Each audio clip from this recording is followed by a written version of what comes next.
Such beauty. Okay.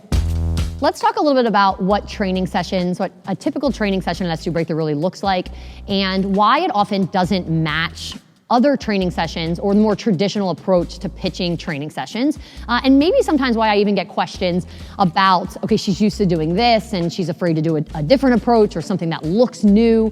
And so I just kind of want to lay out the concepts behind why we train the way we do. So we know, everything that we design here at S2 Breakthrough from a training standpoint comes from the starting place of the biomechanics, being able to go back to the assessment process and understand how the body is unraveling in the motion. And so with tons and tons of research in the biomechanics space on softball pitching, what we know to be true is that pitching is not a series of positions. Instead, it's a unraveling kinetic chain, meaning there's a start and there's an end. And what happens in between is really just a result of what's happening in the steps before it. And so we spend a lot of time here designing training sessions that really respect the kinetic chain, meaning we would not take a portion of the motion that's halfway through the motion and just start a pitcher at that point. We always start from the very beginning, knowing that in order to influence something in the middle,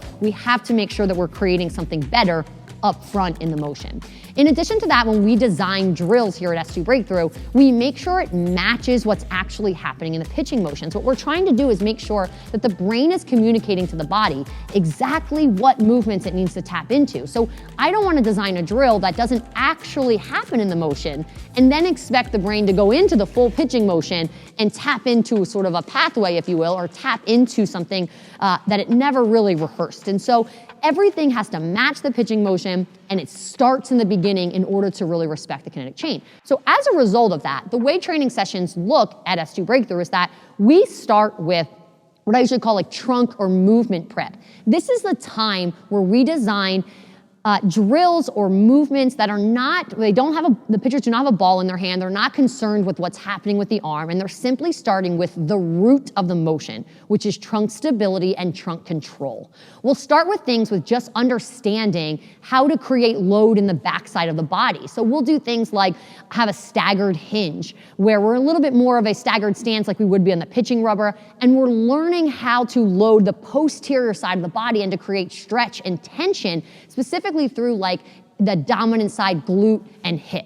Then we're going to start to talk about how do we take that concept of building posterior load appropriately. So we're not just dumping the chest forward. Instead, we're learning to load the backside. And then how do we do that when the weight shift that we're creating is actually pulling our center of mass forward? So that's actually a pretty tough concept. I want to load the back while my center of mass is moving forward. That involves getting the foot, so the ankle mobility to push into the ground, getting stretch between ground, foot, calf, hamstring, getting the pelvis to tilt to get that stretch all the way up through the glutes.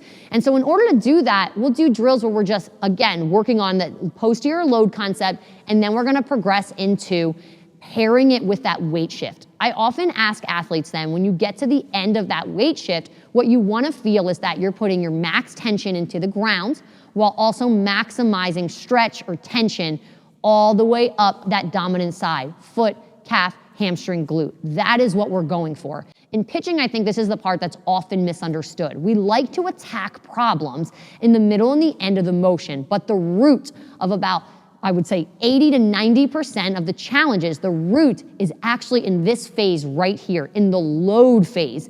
And then how the body, in the direction at which it launches when we're actually going from load to launch. So we will go into those types of drills, and then we'll transition into, okay, if you know how to appropriately build tension and load in the body, and you know how to hold that when your center of mass is moving forward to put force into the ground, now how do you use that tension? How do you use the ground and then send that energy back up through the body? Maximize energy from ground up through trunk by taking that tension and then sending it into what we call like an upright stacked posture. That is so critical. In order to do that, it's a ground up approach to launching. So load into the ground and use ground up approach to launch. And so we'll do drills like a med ball launch or a med ball wall push where we understand how to put force into the ground and then how to really use that ground to send the body into posture.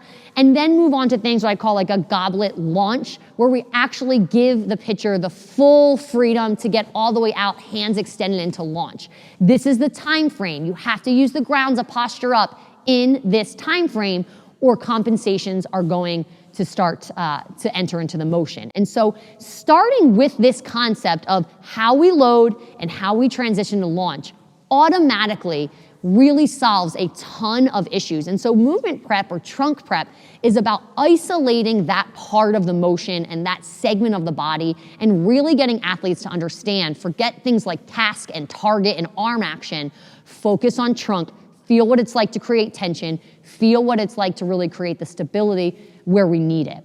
When we finish with that prep work, that's when we move into plyos. And we've given a lot of educational pieces about plyos, but plyos are a great way to basically take the concepts of our prep work and start to now attach them into something task-oriented, something where you're obviously focused on unraveling the arm action, throwing a ball, make the prep work now turn into pitching. And so we go low intensity, we're using different balls with plyos.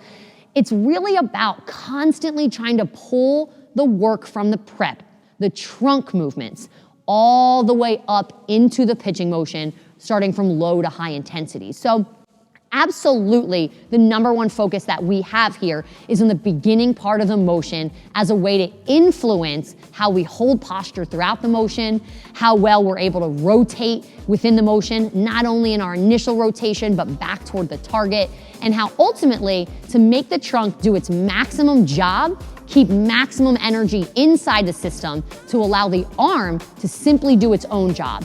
Transfer energy, segment well to create velocity and break.